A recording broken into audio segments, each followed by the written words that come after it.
So I've been sharing from a story in the gospel called A Boy is Healed. And this part I thought I'd share how journaling scripture really helps us interpreting scripture in a way that we learn the character of God, but also in a way that we experience transformation ourselves as we begin to experience scripture. All right, so I have my Bible, I have my concordance, and I have my journal. I'll tell you the question that sticks out for me. Jesus is talking and it seems like he says like two contradictory things. He answered him and said, "O faithless generation, how long shall I be with you? How long shall I bear with you?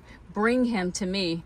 Mark chapter 9, verse 19. So the background in that is that the people know Jesus and his power, and then his disciples, of course, know Jesus and his power. So everyone around man with his son that needs healing, everyone around them knows the power of God. Yet their faith, when they try to heal the boy, they can't heal him. Context there, God is talking to the disciples, and then I went back and read the scripture. I was like, he's talking to the people too.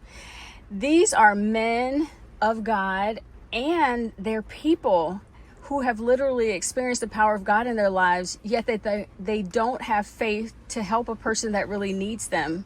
Their faith is not strong enough to help the man and his son. Those faithless and bare to look up.